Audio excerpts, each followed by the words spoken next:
민수기 15장 1절에서 21절입니다.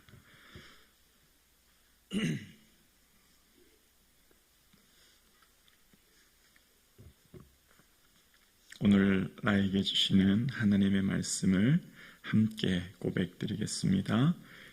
여호와께서 모세에게 말씀하여 이르시되 이스라엘 자손에게 말하여 그들에게 이르라.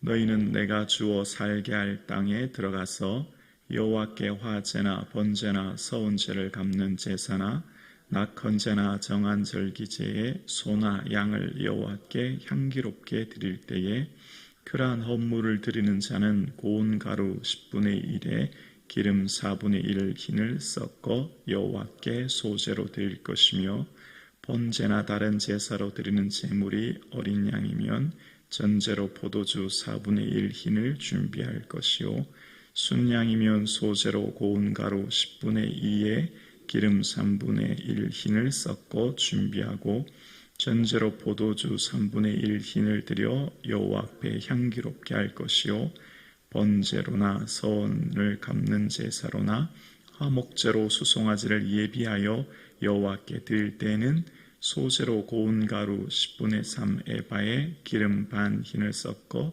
그 수송아지와 함께 드리고 전제로 포도주를 반 흰을 드려 여호와 앞에 향기로운 화제를 삼을지니라.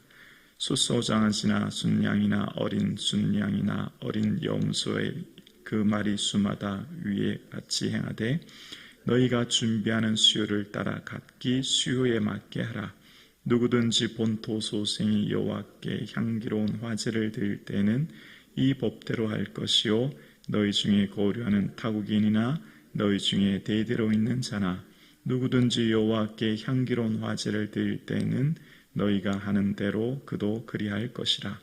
회중 곧 너희에게나 거류하는 타국에게나 같은 율례이니 너희의 대대로 영원한 율례라.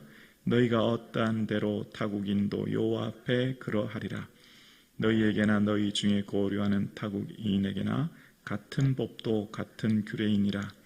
여호와께서 모세에게 말씀하여 이르시되 이스라엘 자손에게 말하여 이르라. 너희는 내가 인도하는 땅에 들어가거든 그 땅의 양식을 먹을 때 여호와께 거제로 드리되 너희의 처음 익은 곡식가루 떡을 거제로 타당마당의 거제와 같이 드리라. 너희의 처음 익은 곡식가루 떡을 내 대대에 여호와께 거제로 드릴지니라. 아멘. 우리를 향한 하나님의 생각은 평안이요 재앙이 아닙니다. 하나님을 우리를 향한 생각은 미래와 희망을 주는 것이죠. 하늘이 땅보다 높음 같이 하나님의 생각은 우리의 생각보다 높습니다. 우리를 향한 주님의 생각은 누구와도 견질 수 없고 그 수를 셀 수가 없습니다. 우리의 모든 생각에 이루시는 하나님의 뜻은 반드시 이루어지며 하나님의 경영하는 것은 반드시 이루어질 줄로 우리는 믿습니다. 그래서 우리는 아무리 절망적인 상황일지라도 소망을 바라봅니다.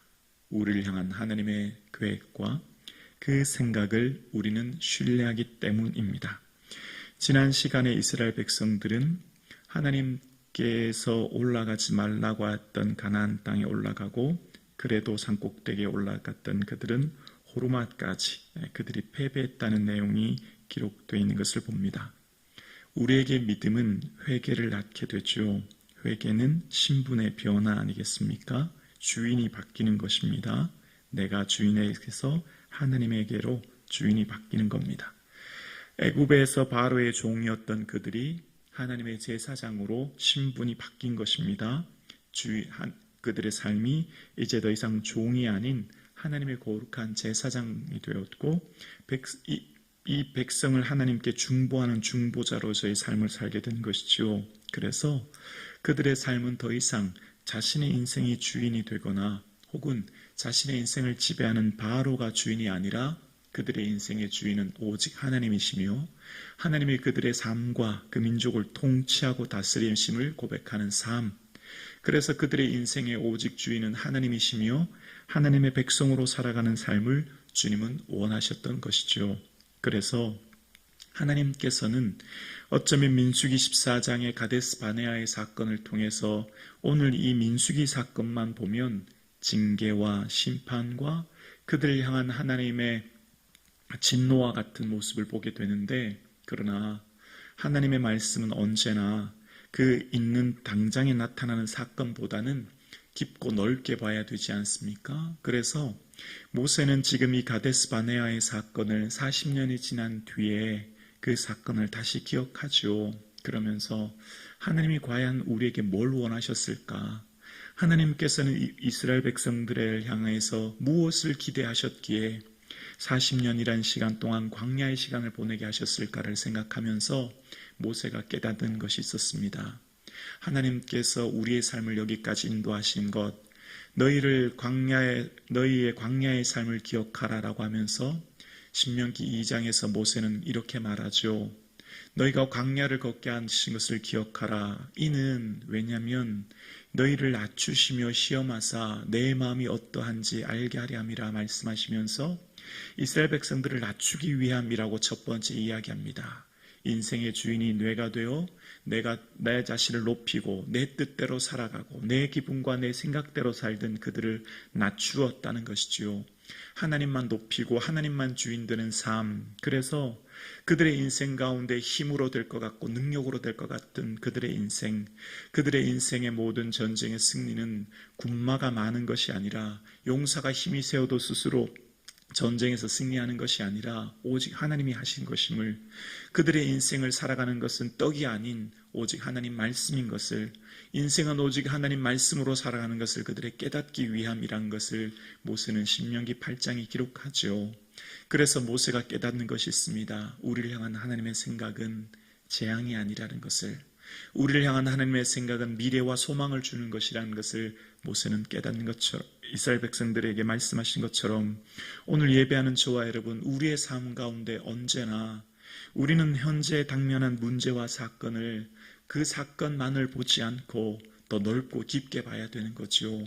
하나님의 시야와 관점으로 보는 것이죠. 그래서 땅이 하늘보다 높은 같이 하나님의 생각은 우리의 생각보다 높은 것을 우리는 믿습니다.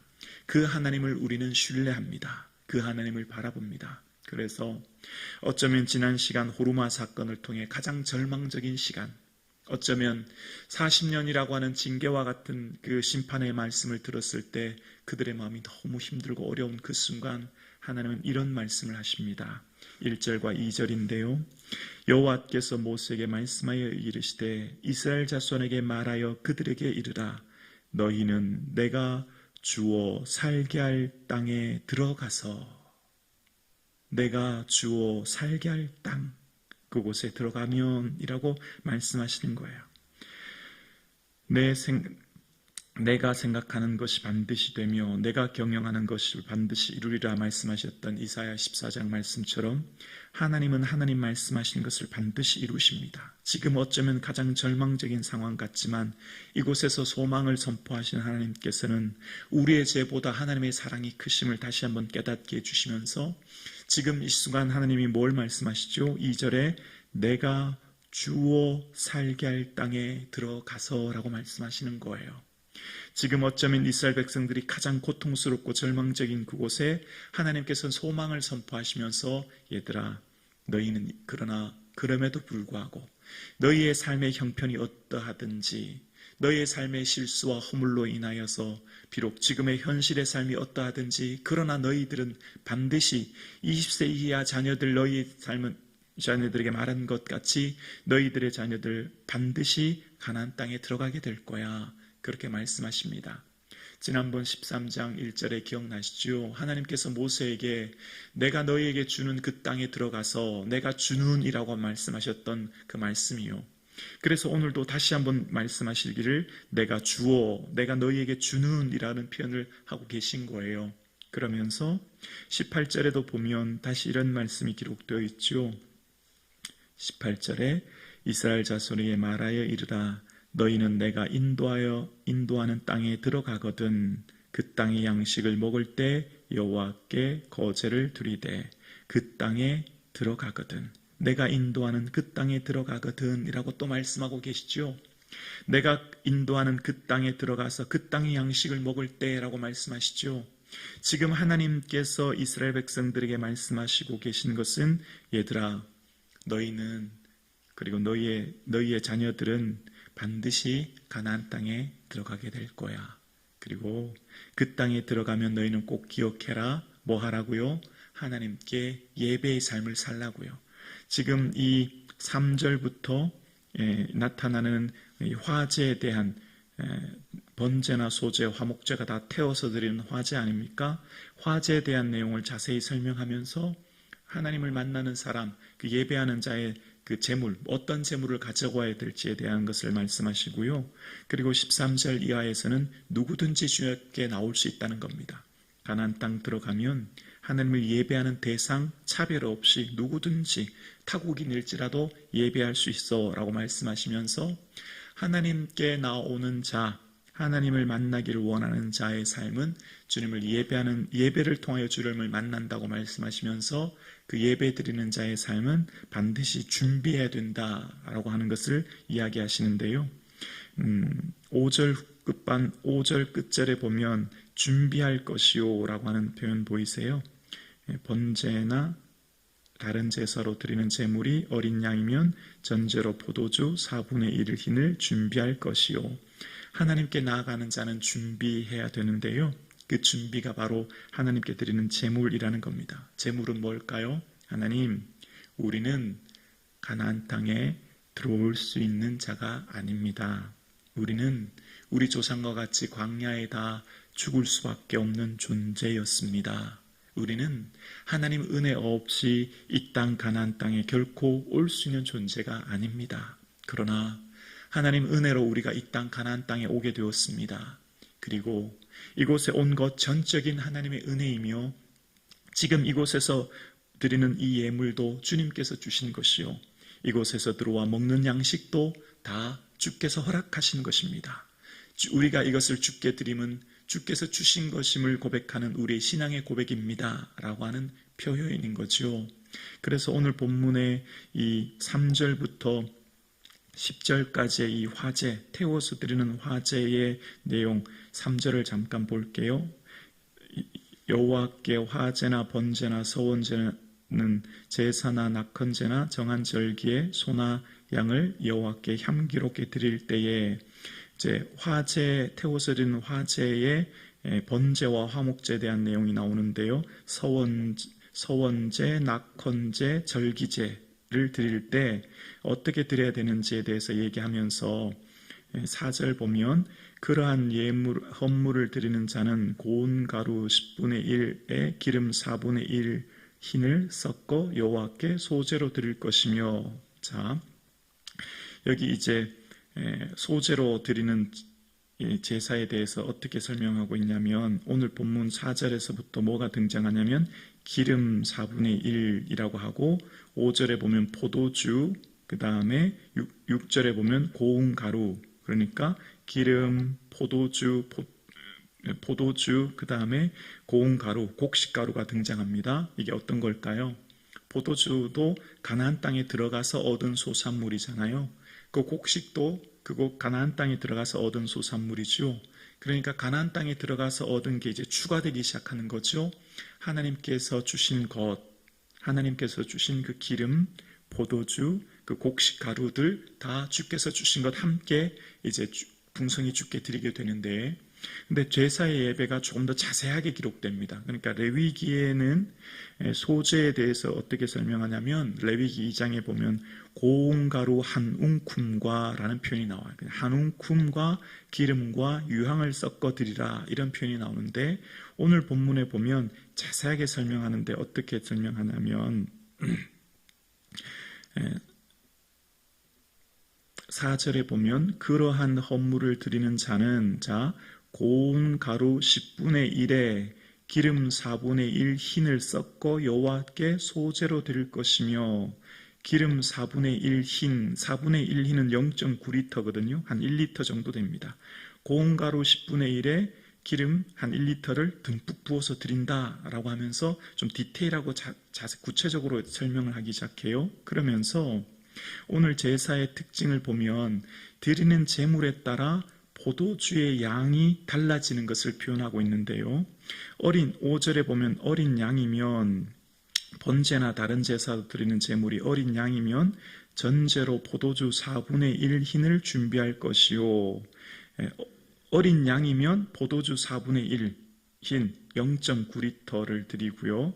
그 다음에 7절에 보면 순양을 드릴 때 7절에 보면 전제로 포도주 3분의 1 힐을 드린대요. 3분의 1 힐은 포도주 1.2리터거든요.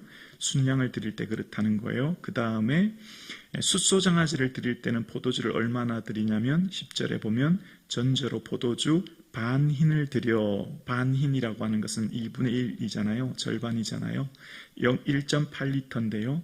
이 포도주가 점점 많아집니다. 순양, 어린 양, 순양, 그 다음 송아지를 드릴 때 그 제물에 드리는 양에 따라 크기에 따라서 포도주의 양이 점점 많게 돼요. 우리는 하나님께서 많이 맡긴 자에게 많이 구하십니다. 우리는 하나님 앞에 우리의 삶을 드리는 것은 우리의 삶에 주어진 모든 것들 주께서 우리에게 잠시 맡기신 청지기의 삶을 사는 것이죠.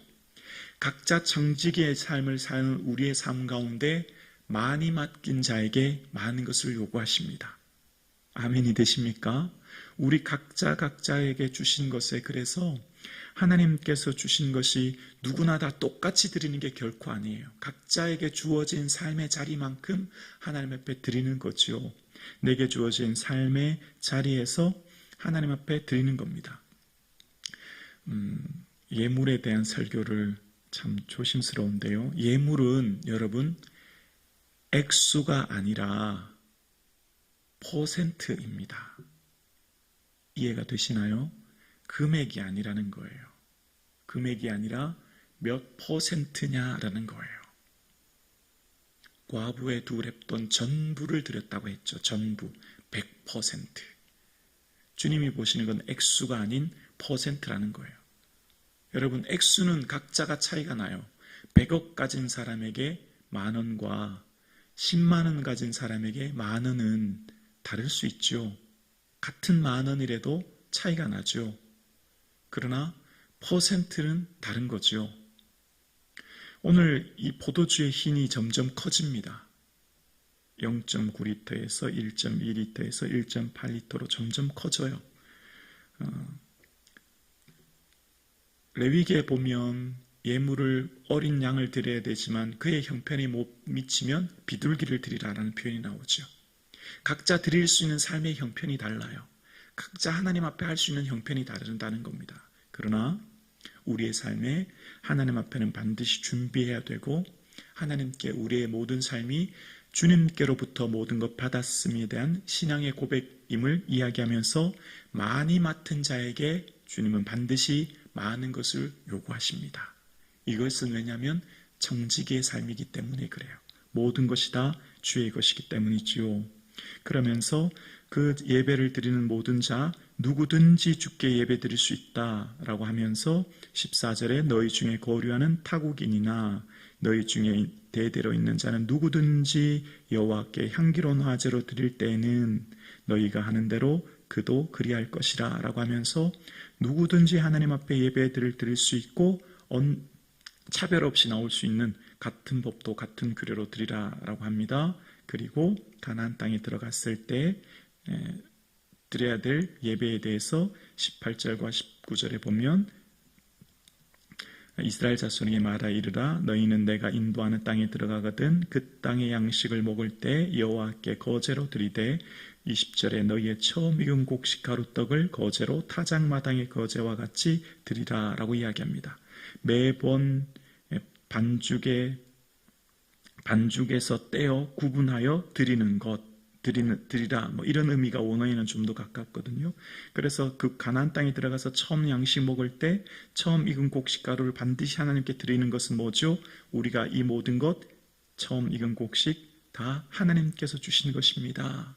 그래서 첫 것을 하나님께 드리는 레위기 23장의 내용을 다시 한번 기억하게 하면서 오늘 본문을 이야기하는 겁니다.